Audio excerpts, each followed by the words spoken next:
Olá, meu nome é Carol e hoje eu vou falar do que eu li em fevereiro. Mas antes, inscreva-se no canal se você ainda não for inscrito e se você for novo por aqui, já seja muito bem-vinda ou muito bem-vindo. Ative o sininho para saber das atualizações e já deixe sua curtida, que isso ajuda muito na divulgação desse vídeo. Então que assim como janeiro, em fevereiro a maioria dos livros que eu li foi de romance de época. Só que nesse mês não foi por aquela ressaca seletiva que eu tive no mês anterior. É que na verdade eu descobri que esse é o gênero que, digamos, menos atrapalha meu sono. Que, se você não sabe, eu luto contra uma insônia horrorosa há anos. E sabe como é? Eu não consigo ficar sem ler antes de dormir. E assim, eu nem considero TV e celular porque isso me tira o sono de vez. Então, para não atrapalhar o sono, eu só leio no Kindle com uma iluminação bem leve, um ambiente, né, com iluminação bem leve e histórias igualmente leves. Porque assim, não dá para ler um thriller ou então aquelas histórias super emocionantes, porque aí eu varo a noite brincando. Então, romance de época pode ser o meu nicho literário noturno? Quem sabe, né? E assim, eu fiquei com muito pouca concentração durante o dia. E eu acho que por isso ficou mais complicado eu diversificar mais as minhas leituras. À noite, eu acho que por ser mais calma, eu consigo me concentrar mais. Mas chega de enrolação, vamos falar do que eu li esse mês. Vamos começar com Adeus Gana, da Thaia Selasi, com tradução da Isadora Próspero, pela editora Planeta, com a tag. Na verdade, eu comecei a ler esse livro em janeiro e só concluí bem no início de fevereiro. A história aqui começa com a morte de um homem que é um médico renomado e que atualmente mora em Gana, né, na África. Aí a gente vai vendo essa notícia se espalhar entre os filhos que moram em vários lugares nos Estados Unidos. E eles têm que se reencontrar para ir para o funeral do pai lá na África. Aí nós vemos os pontos de vista de todos esses filhos no presente e no passado, inclusive do falecido horas antes, né, no passado, horas e minutos antes dele morrer, que eu acho que é uma passagem muito interessante. É um livro forte, né? Mas ele é poético. Ele fala sobre o que pode separar e unir famílias. E assim, mesmo eu tendo demorado para engatar na leitura, eu me emocionei bastante com ele. E ele também não é aquele tipo de livro que você lê muito rápido, sabe? Porque cada coisa que você vai lendo, ela fica ecoando assim na sua cabeça. Esse aqui é o livro de janeiro da tag Curadoria. Aí, janeiro também, pela tag Inéditos, veio Nascido no Crime, do Trevor Noah. Esse aqui tem tradução da Fernanda de Castro Daniel e é uma parceria da editora Verus com a tag. E essa capa eu achei linda. Aqui ele conta a infância e a juventude dele na África do Sul e ele pegou ali o período do apartheid, que foi uma época segregacionista ali na África do Sul, e ele pegou também um pouco depois do apartheid. Aí ao longo do livro ele vai descrevendo passagens de como foi crescer sendo um mestiço, fruto de um relacionamento que era considerado um crime, né? De um homem branco com uma mulher negra. Ele conta essas histórias através de passagens, né? Pequenos contos que são relacionados entre si, não são contos esparsos assim. E entre essas passagens, que vão e voltam entre uma juventude e a infância, ele vai contando os períodos históricos da África do Sul. O que levou até o apartheid, ele vai explicando o que levou até o apartheid, como foi o período pós-apartheid, né, a abertura, como foi ter o Mandela como primeiro presidente, enfim. É muito importante para a gente se situar. E claro, ele dá uma visão de como a população vivia naquela época, né? A população branca privilegiada e a população negra marginalizada. E ele vivia nesse meio, né? Não que ele fosse rico, mas ele vivia nesse meio sendo mestiço. E mesmo tendo esse pano de fundo sombrio, o Trevor Noah, ele consegue dar leveza às histórias, ele vai contando muitas passagens divertidas da vida dele. Ele foi um garoto assim que, meu Deus, ele era muito levado. Ele fala muito da relação com a mãe dele, porque era basicamente ele e a mãe dele, né? Aliás, a mãe dele, o que era aquela mulher, a forma dela de educar o Trevor Noah, o jeito dela, aquela mulher é a melhor personagem real já escrita. Foi uma grande surpresa para mim, essa leitura foi sensacional.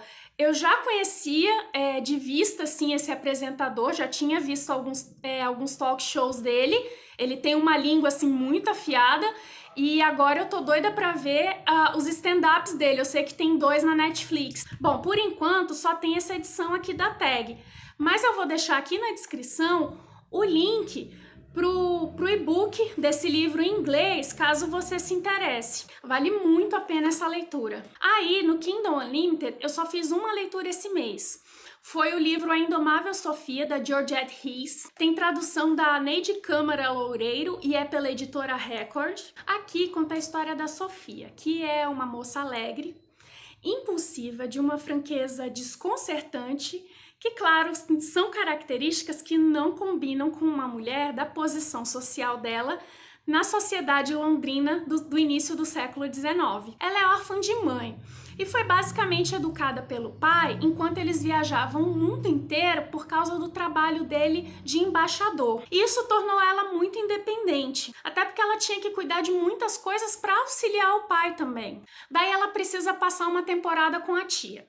Aí ela descobre que os primos estão passando por dificuldades. E assim, ela tem uma mania que ela não consegue controlar, que é de ajudar os outros. E, meu Deus, ela bola cada plano que bate uma ansiedade, ela é muito doida. Imagina uma mulher dessa na sociedade, todo mundo fica maluco com ela. E aí ficam tentando fazer com que ela se case, né? Ficam tentando arranjar marido para ela, achando que assim ela vai ficar mais tranquila, mesmo ela dizendo que não quer se casar. Foi o meu primeiro contato com essa autora, que eu queria conhecer há tempos, porque foi a Georgette Heath que inventou o que conhecemos hoje como romance de época. E embora o que ela escrevia seja muito diferente do que é publicado atualmente, porque os livros dela eram do início do século passado, eu adorei essa experiência, tanto que eu troquei alguns livros no Scooby e pretendo comprar mais. Não tem muita coisa publicada dela em português, mas eu vi que no Kindle tem bastante coisa em inglês, então eu pretendo continuar lendo coisas dela. E ó, não tem pegação, tá? São livros, assim, bem tranquilos e divertidos. Aí eu li a adaptação de Fahrenheit 451, que é uma adaptação autorizada do Tim Hamilton, né, do Ray Bradbury. Tem a tradução do Felipe Vieira e é pela Excelsior Book One. Essa adaptação é uma das melhores que vi feitas a partir de um livro. Ó, eu não entendo muito de traço de HQ e tal, eu não posso fazer análises muito profundas, mas eu gostei bastante, ela é bem fiel ao livro, tá? Dá para conhecer bem a história a partir daqui. Aliás, eu quero fazer um vídeo sobre adaptações de clássicos. E Fahrenheit 451 é uma das distopias mais importantes do século passado. E para saber mais sobre esse livro, eu vou deixar nos cards e na descrição o link de uma resenha que eu fiz sobre esse clássico. Vai lá dar uma conferida. Eu tinha dito que eu tinha lido só um livro no Kindle Unlimited esse mês, mas eu tô ficando doida e eu li mais. Eu também li 2 livros da série Amores em Quente, da brasileira Tatiana Mareto. O primeiro foi Um Duque para Chamar de Meu, e conta a história da Elizabeth, que tá fugindo de Londres, levando seus 2 filhos pequenos, porque na cidade tá tendo uma epidemia de escarlatina. Aí no caminho, eles são ajudados pela Lady Agatha, que é uma lady, né, uma aristocrata, bem diferente da sociedade da época. E a Lady Agatha, ela tem um irmão que é duque, né? E ele tá precisando de uma governanta. Só que a maneira que a Elizabeth e esse duque se conhecem é um tanto diferente. É um livro bem legal, claro, tem cenas sensuais, mas é diferente, eu ainda não tinha visto dessa maneira. Eu gostei bastante. Aí, na sequência dessa série, eu li Um Conde pra Curar Meu Coração. Eu adoro esses títulos, né? São tão, dramáticos. Aqui fala da Lady Agatha do primeiro livro. E lá mesmo no primeiro livro, a gente já percebe que ela é meio rebelde, assim, não tem muita paciência pra etiqueta da sociedade e tal. E assim, Ela devia, já pela idade, estar frequentando os bailes da sociedade, né, da temporada, para procurar um marido, porque assim, né, na idade dela, o que mais uma mulher poderia fazer? Mas como ela sempre foi diferente do que se espera dela, ela resolve, vou viajar, né, vou passar um tempo viajando. E resolve ir para as Américas, né? Ela volta 6 meses depois, assim, totalmente diferente, e com um segredo que tá tirando o sono dela. Aí vem o mocinho, que é um conde. Ele é melhor amigo do irmão da Lady Agatha e acabou de ser abandonado pela noiva. Tipo, a noiva decidiu se casar com outro. Aí ele decide que agora só vai se casar por conveniência porque ele não quer mais ser humilhado. E ele e a Lady Agatha, desde o primeiro livro, eles tinham uma relação, como eles se conheciam há tempos, eles tinham uma relação ali meio de amizade, meio de gato e rato, sabe? É bem bacana. Esse livro aqui eu acho mais divertido, apesar de o segredo da Lady Agatha ter deixado ela diferente, né? Mas tem um momento ali chave que deixa a relação deles assim muito mais tempestuosa. É bem bacana também, eu gostei dessa série. Aliás, tem muitas escritoras brasileiras no Kindle Unlimited escrevendo bons romances de época. Eu vou deixar aqui na descrição o link de compra de todos esses livros mencionados, e os que tiverem mais de uma edição disponível, eu vou deixar o link com essas opções. E assim, comprando esses livros ou qualquer outro produto por esses links, você não paga mais nada além disso, e eu ganho uma pequena comissão que me ajuda muito a manter esse canal. Aí eu li o terceiro livro da série Os Bridgertons, Um Perfeito Cavalheiro, da Julia Quinn, com tradução da Cássia Zanon pela editora Arqueiro. Conta a história da Sophie, que é filha bastarda de um conde e que virou a criada da madrasta assim que esse conde morreu. Ela sempre teve o sonho de ir a um evento da sociedade. E com a ajuda de outros criados, ela consegue ir às escondidas, claro, a um baile de máscaras da Lady Bridgerton. Lá no baile, ela conhece o Benedict, que é filho da anfitriã. Rola um climão ali entre eles, só que ela só pode ficar até meia-noite. No dia seguinte, a madrasta da Sophie descobre que ela foi pro baile e expulsa ela de casa, e a Sophie acaba tendo que ir embora de Londres. Bom, o casal só se reencontra 3 anos depois, quando Benedict salva a Sophie de um ataque de um bêbado bem violento.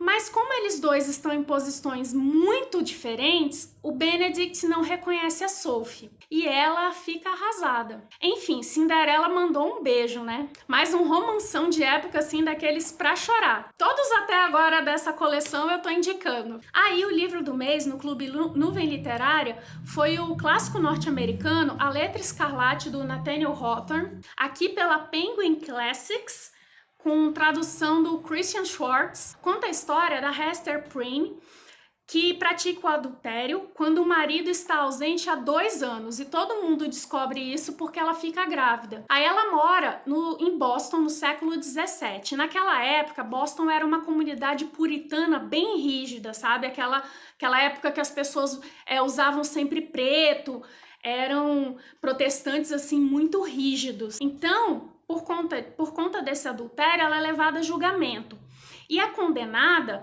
a usar sempre uma letra A, né, de adultério bordada na roupa. E claro, ela acaba sendo renegada por todos, assim, ela fica sozinha à margem da sociedade e precisa criar a filha sozinha, porque ela decide proteger a identidade do pai da criança. Esse livro é muito bom, mas tem umas passagens assim que cansam, às vezes elas parecem desnecessárias. E os personagens, você vive uma relação assim de amor e ódio com eles ao longo da história. Eu tinha lido esse livro na faculdade, em inglês na época, mas eu não lembrava muito do final.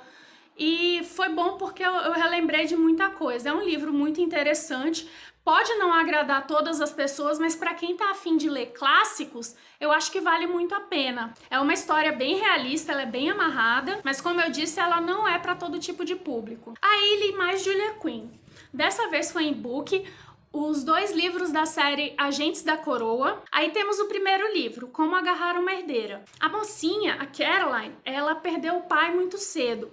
E a ela foi designado um tutor, porque ela não podia dispor da herança dela por ser jovem. Então, e ao longo da vida dela, cada tutor foi morrendo, né? Ela teve esse azar de cada tutor ir morrendo, até que o atual tutor dela resolve fazer ela se casar com o filho de qualquer maneira, né? Porque quer a herança dela. Ele tá desesperado por dinheiro e ele é muito escroto e perigoso. E ela vai fazer 21 anos em algumas semanas. Então ele tenta tomar medidas drásticas para isso. E ela, né, tá com medo disso e ela resolve fugir no meio da noite. Aí, durante essa fuga, ela é sequestrada. O cara que sequestrou ela é um espião a serviço da coroa britânica e ele confundiu ela com uma famosa espiã a serviço da França. E como a Caroline precisa se esconder do seu tutor até fazer 21 anos, ela não diz que não é espiã, mas também não diz que não é. Então ela fica enrolando o Blake, esse espião, até quando puder. E o Blake vai ficando maluco durante essa convivência porque ele fica tentando de todo jeito arrancar informações dessa famosa espiã. É bem divertida, diferente do que eu li da Julia Quinn até agora, e eu indico bastante para quem gosta de romance de época. Aí, na sequência, eu li o segundo livro da série, o Como se Casar com o Marquês. Aqui nós temos a Elizabeth. Ela tem que sustentar os 3 irmãos mais novos e mesmo ela trabalhando, eles estão ficando sem dinheiro, então ela decide que tem que se casar com um homem rico e logo. Ela trabalha como dama de companhia para Lady Danbury e por acaso encontra na biblioteca da patroa um livro chamado Como se Casar com um Marquês. Aí a Elizabeth leva esse livro para casa para ler, uma das irmãs dela descobre e fica enchendo o saco da Elizabeth para encontrar um homem qualquer para praticar as técnicas desse manual com ele. Bom, então que a Lady Danbury, ela tá sendo chantageada, então ela resolve chamar o sobrinho dela para ajudar. Esse sobrinho dela é o James. E o James é um marquês. Só que para poder investigar isso, ele resolve se passar por outra pessoa. A Elizabeth não conhece ele. E no início dessa investigação, ele elege a Elizabeth como primeira suspeita. Ele descobre sem querer esse livro dela, Como se Casar com o Marquês, e para poder investigar melhor a Elizabeth, ele diz que vai ajudar ela a conseguir um marido. O James é um dos espiões que aparece no primeiro livro, só que aqui nesse segundo ele já não tá mais trabalhando como espião. Esses 2 livros são muito bacanas e não consigo decidir de qual dos 2 eu gostei mais. A tradução é da Ana Rodrigues e é pela editora Arqueiro. Aí eu comecei a ler a série Escândalos e Canalhas da Sarah MacLean. Ela adora esse nome canalha nas séries dela, né? Todos eles têm tradução de A.C. Reis e é pela editora Gutenberg. Começando com Cilada para o Marquês, a Sophie, ela é conhecida por ser uma das irmãs perigosas, que dizem que são irmãs que fazem de tudo para se arranjar com algum aristocrata. E no caso da Sophie, o apelido nem faz sentido, porque ela abomina a aristocracia. E a Sophie, ela ainda é conhecida por ser a mais desinteressante dessas irmãs. Aí ela passa por um grande escândalo e por causa disso ela decide ir embora de Londres e fugir para o interior, que era onde ela e a família moravam antes do pai ganhar um título de nobreza, porque a família dela nem sempre foi nobre, daí o preconceito da sociedade contra eles. No caminho, ela por acaso conhece o Ray, que é um marquês e é um famoso libertino. Ele tá viajando para encontrar um pai que ele odeia, mas o castelo do pai é perto de onde a Sophie tá indo. Ah, detalhe, a Sophie tinha se escondido numa das carruagens do Ray, e por causa disso, ele acha que a Sophie quer forçá-lo a casar com ela. Só que, claro que essa é a última coisa que a Sophie quer fazer. Esse é o tipo de livro que quando você acha que a história já deu o que tinha que dar, ainda tem mais. Eu gostei muito. Aí li na sequência Amor para um Escocês. Aqui conta a história da Lily. Depois que o pai dela morreu, ela já era órfã de mãe, depois que o pai dela morreu, ela se tornou uma pessoa muito solitária e reclusa, né? Aí ela cai na lábia de um famoso artista que não vale nada. E ele arruína ela, né? E a joga no meio de um escândalo. E aí o mocinho, que é escocês e foi recém-intitulado Duque de Warwick, ele acabou de descobrir também que é guardião da Lily. E agora ele precisa conter esse escândalo. E para isso ele decide casar ela o mais rápido possível. Até porque ele quer voltar para a Escócia porque ele não aguenta ficar muito tempo na Inglaterra. E porque, né, casar é sempre a solução. Nesse livro aparecem personagens da série O Clube dos Canalhas, que é muito boa, eu li em dezembro e amei. E esse livro é muito bacana também. Bom, fechei a série com Perigo para o Inglês. Aqui o mocinho, o Malcolm, que é um duque, já é casado com a mocinha, a Serafina. A Serafina é uma das irmãs perigosas. Eles tinham se apaixonado antes de se casar, só que rolou um erro de comunicação aí no processo e o Malcolm acha que a Serafina traiu ele só para conseguir se tornar duquesa. Aí mesmo eles sendo apaixonados, o casamento deles fica só o climão, né? Ele evita ela a todo custo e depois de uma tragédia, ela foge e fica escondida durante 3 anos, deixando ele desesperado. E ele procura ela em todos os lugares possíveis. Depois desse tempo, a Serafina retorna decidida a tentar o divórcio, só que o Malcolm tá decidido a tentar reconquistar ela. É uma história que faz chorar. Aliás, a série é muito boa e muito por esse grupo de irmãs que é bastante divertido. Aliás, nesse último livro eu fiquei com a sensação de que tá faltando mais um. Eu acredito que ela vai terminar essa série ainda. Aí eu li Inferior é o da Angela Sane, com tradução da Giovanna Louise Libraron pela editora Darkside. Esse livro foi das melhores leituras que eu já fiz em matéria de não ficção. Aqui, a autora, que é jornalista e escreve sobre ciências e tem formação nessa área, apresenta estudos e teses de pesquisadores para mostrar como a ciência tem sido tendenciosamente machista ao longo dos anos. Bate uma raiva ver cientistas tentando provar a inferioridade da mulher, sabe? E falando assim abertamente sobre sua falta de aptidão assim biológica para justificar o baixo número de pesquisadoras mulheres. Mas também é bom ver vários estudos refutando tudo que eles dizem. A autora, ela se mostra o mais imparcial possível, tanto mostrando os pontos e os contrapontos e também tudo aquilo que ainda não pode ser comprovado. É ao mesmo tempo esclarecedor e libertador, porque te livra objetivamente de vários estereótipos que você teve que conviver a vida inteira com eles. Indico não só para mulheres, mas para homens também. Eu fiz uma resenha desse livro para o Dia da Mulher e vou deixar nos cards e na descrição. E ele, ao lado de Nascido no Crime, foram as melhores leituras do mês. Aí fechei o mês com O Príncipe dos Canalhas, da Loretta Chase. Aliás, como tem canalha, né? A tradução é do Ivar Panazzolo Jr. e é pela editora Arqueiro. Aqui nós temos o Sebastian Ballister, que é o Marquês de Den e conhecido como Lord Beelzebub.